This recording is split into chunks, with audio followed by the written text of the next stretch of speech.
bienvenido a su programa Temas de hoy. Hoy queremos tener un tema de conversación importante, relevante de lo que está pasando en el mundo de las misiones.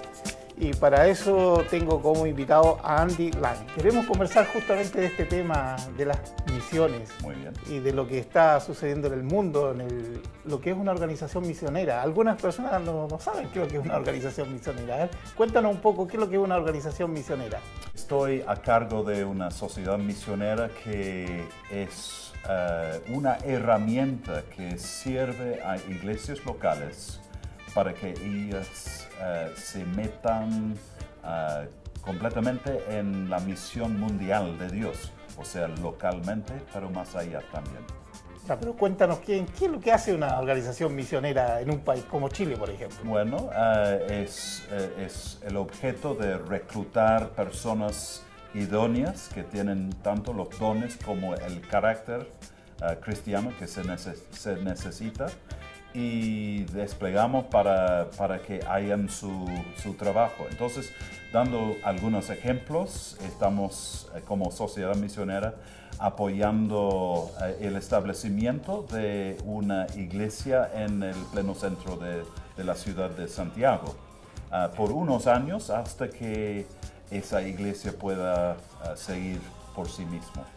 Ya, cuéntanos cómo estas organizaciones misioneras trabajan alrededor del mundo. ¿Cuál es la visión mundial que tienen estas organizaciones? ¿Y cómo se llama la organización? Cuéntanos de su nombre. Sí, el nombre de la organización es Crosslinks en inglés, que significa enlace de la cruz. Y se fundó en el año 1922. Ya, tiene sus años. Sí, y empezamos en la zona de la Ártica, de Canadá, y luego en la China, en la India, en Birmania.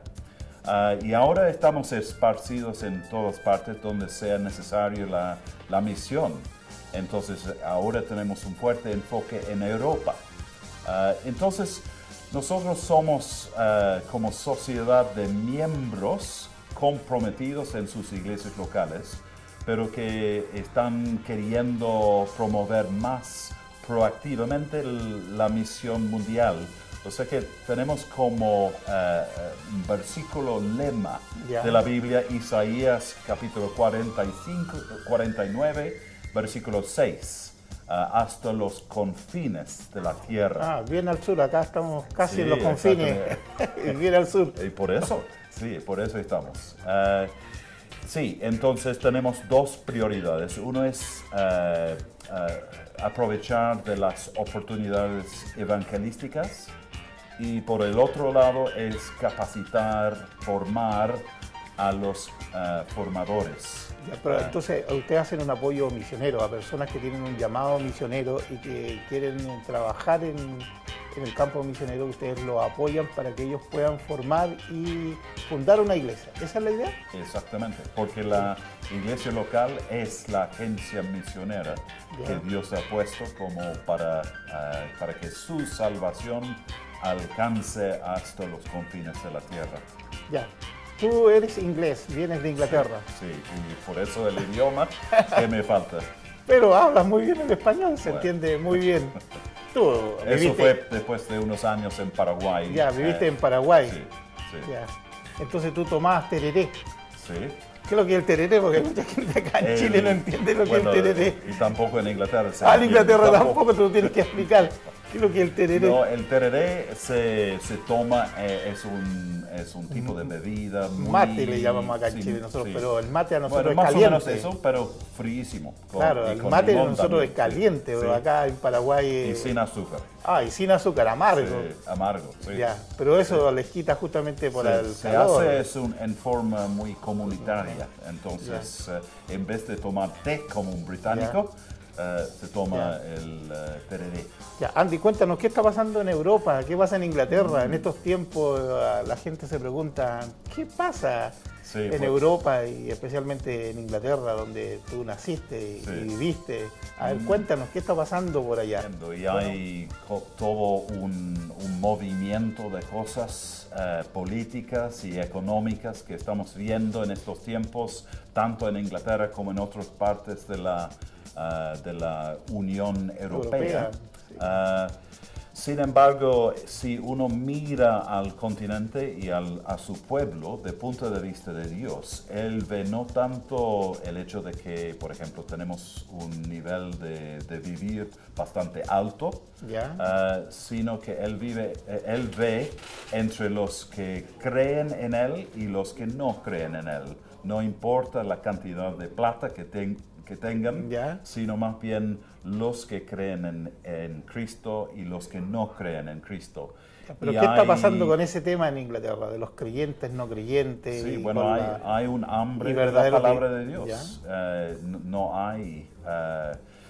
o sea que hay iglesias que están promoviendo la misión según lo que dice la Biblia, pero hay otros que están siendo influenciados por las fuerzas del mundo de este momento. ¿Y cuáles son las fuerzas que en este momento influyen tanto en Inglaterra para que la gente tenga una visión distinta de Jesús y de Cristo y del cristianismo? Porque de alguna forma muchas, de hecho, organizaciones chilenas nacieron por misioneros que vinieron de Inglaterra. Sí, ahora, ¿necesitamos enviar misioneros a Inglaterra? Sí, hace mucha falta realmente.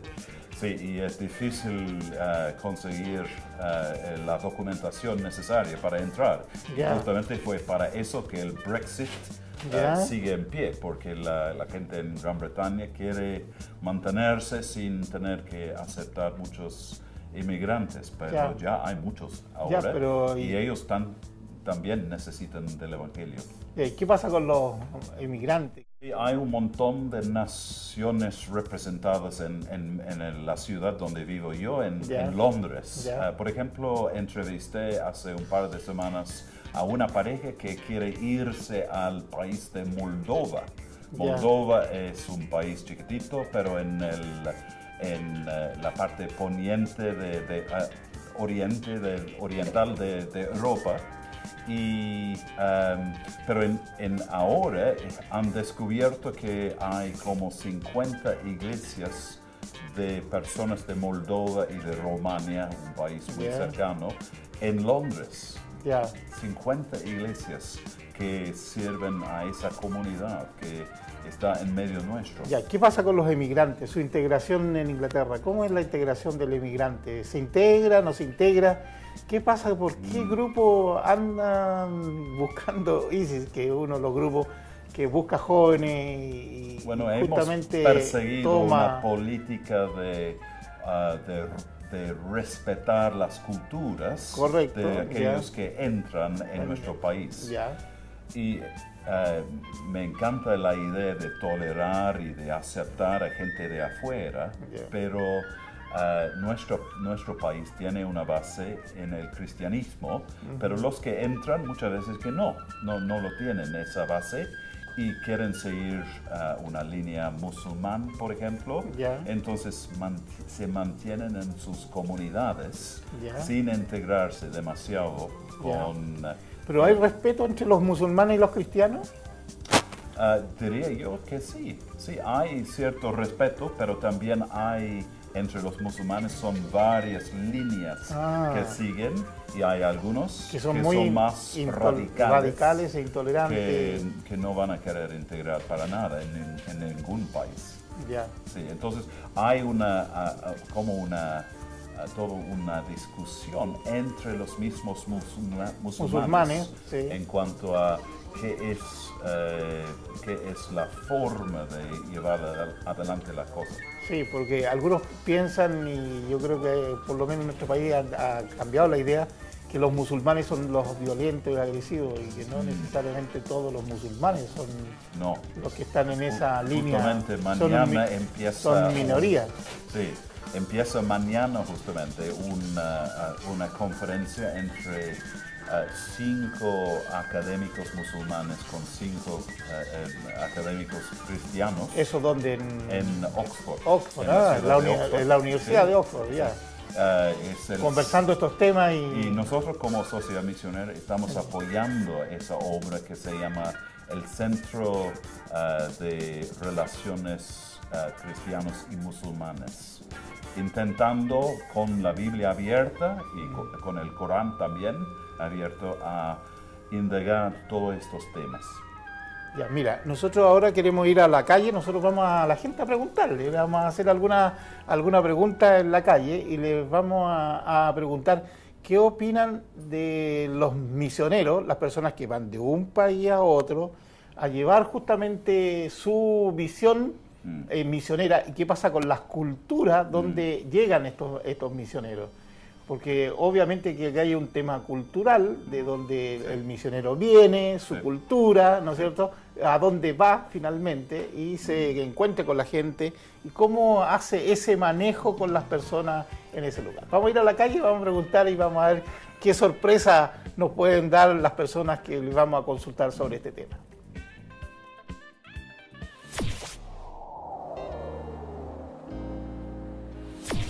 ¿Usted iría a otro país a ayudar a las personas necesitadas? Claro que sí, porque igual yo soy un ser humano igual que todos. Y entonces si puedo ayudarlo, lo haría. ¿Y a qué lugar iría? Haití. Porque siento que allá necesitan mucho de nosotros. ¿Y cómo le ayudaría? Pues no sé, principalmente en la educación, que es lo que más necesitan desde mi punto de vista, y no sé, la salud. Sí. ¿A qué partirían? Haití, África, ¿Y por qué esos países? porque Haití de por sí es un país pobre y África también porque en sí la gente de África explota, más por eso. ¿Y cómo le ayudaría? La verdad, los niños de África tratando, o a la gente de África tratando de que no lo exploten, porque en verdad la gente de África la explotan en su trabajo ya que le pagan una miseria, como tratando de ser más justos en su trato. Sí. ¿A qué partiría? O sea, por conocer y por vivir nueva experiencia en cualquier país, Centroamérica, quizá África no, por el tema de enfermedad y cosas un poquito más rústicas, no sé. ¿Pero a ayudar a las personas necesitadas? Sí, yo creo que Sudamérica, Centroamérica, sí. Por supuesto, ¿A dónde iría? a Cuba, ¿Y por qué Cuba? porque me encanta, me encanta. ¿Iría a ayudar o viajar? No, primero iría a ayudar, después disfruto. ¿Y cómo ayudaría? Yo ayudaría en lo que yo trabajo, que soy profesora, soy parvularia. ¿Y usted le hablaría de Dios a esas personas? Por supuesto, sí es lo primordial, ¿Y qué le diría? que Dios existe, que es una realidad, que siempre está con nosotros. Qué bueno.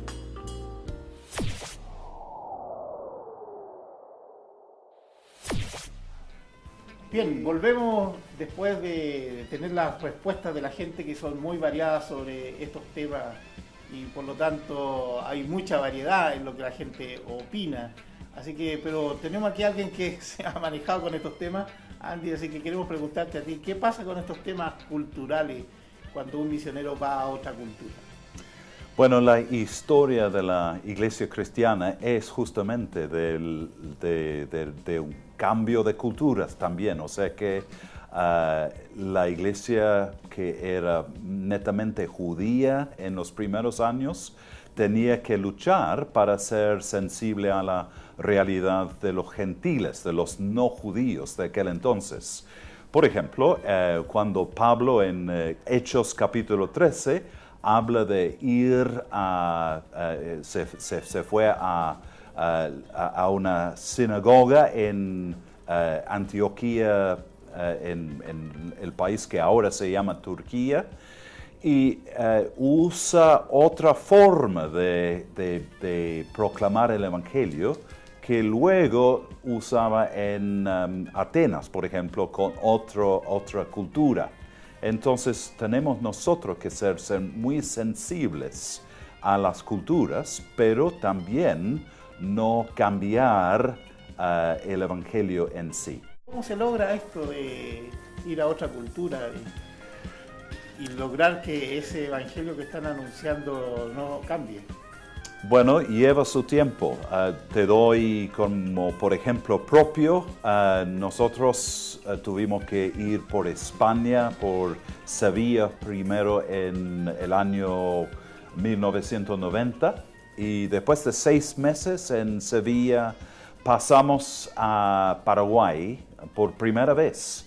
Y yo creo que llevó como 4 años antes de que empezábamos a contribuir algo, ¿sí?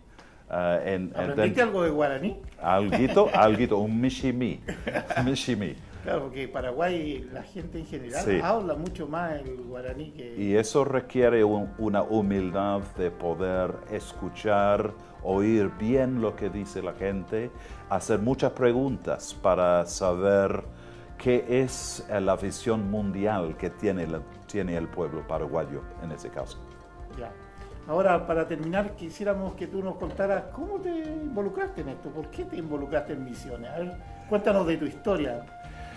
Bueno, me convertí a Cristo a través de un campamento juvenil durante la década 70, cuando un amigo me llevó a un campamento y oí hablar del Evangelio por primera vez. Me convertí y serví... ¿Tú no venías de origen de familias cristianas? No, de una familia muy nominal Ya. al respecto, no practicante. Ya. Entonces después entré en el ejército británico como Ya. oficial de tanques. ¿Sabes manejar esos pequeños vehículos? Bueno, sé manejar, pero mejor que no maneje. Y después de unos 9 años en el ejército, tratando de ser misionero dentro de un regimiento de tanques de 450 personas, de los cuales 2 de nosotros nomás admitíamos una fe cristiana. Y después de eso me abrió los ojos el Señor a la posibilidad de usar esa experiencia que había recibido en el ejército para servir en otro campo. Entonces nos salimos del ejército, nos capacitamos en un seminario para la capacitación de misioneros y luego de eso empezamos a aprender primero el idioma y luego algo de la cultura. Aprender español. Sí, Ya. Y ahí tu primer viaje misionero fue a Paraguay. sí. Ya. Sí. ¿Y en qué parte de Paraguay? ¿En el Chaco paraguayo?